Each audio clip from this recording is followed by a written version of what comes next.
ಸ್ಕೂಲಿಗೆ ಹೋಗಿರ್ತಾರೆ, ಇನ್ 2 ತಿಂಗಳು ಆ ಮಕ್ಕಳು ಅವರ ಬಾಲ್ಯವನ್ನ ಸಂತೋಷವಾಗಿ ಅನುಭವಿಸ್ಲಿ ಅಂತ ನಾವು ಅಪ್ಪ ಅಮ್ಮ ಬಿಡ್ತಾ ಇಲ್ಲ.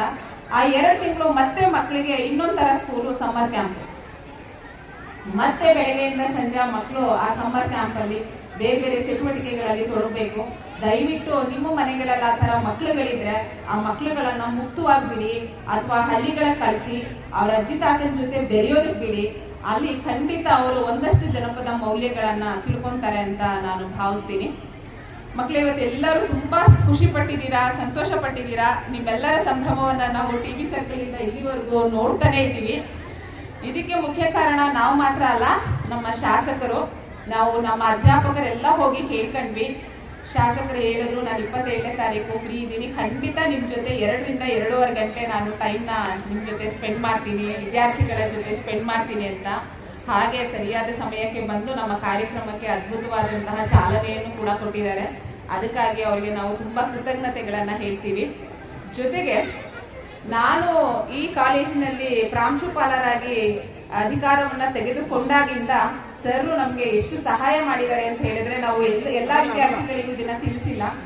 ಈ ವರ್ಷ ನಾವು BSc ಶುರು ಮಾಡ್ಬೇಕು ಅಂತ ಹೇಳಿ ಮಾಡ್ಬಿಟ್ವಿ, ಯಾವುದೇ ಪೂರ್ವ ನಿಯೋಜನೆ ಇಲ್ಲದೇನೆ ಆರಂಭ ಆಗೋಯ್ತು.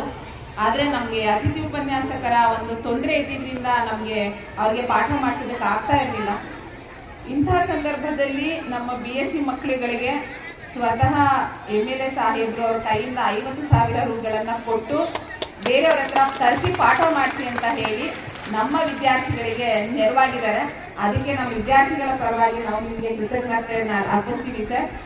ಅಷ್ಟು ಮಾತ್ರ ಅಲ್ಲ, ನೀವೆಲ್ಲರೂ ವಿಡಿಯೋ ನೋಡಿದ್ದೀರಾ, ನಾವೆಲ್ಲ ಕ್ಲಾಸ್ ಗ್ರೂಪ್ ಹಾಕಿದ್ವಿ. ಸರ್ ನಮ್ಮ ಕಾಲೇಜಿನ ಪರವಾಗಿ, ನಮ್ಮ ವಿದ್ಯಾರ್ಥಿಗಳ ಪರವಾಗಿ ಸೆಷನಲ್ಲಿ ಕೂಡ ಧ್ವನಿ ಎತ್ತಿದ್ದಾರೆ.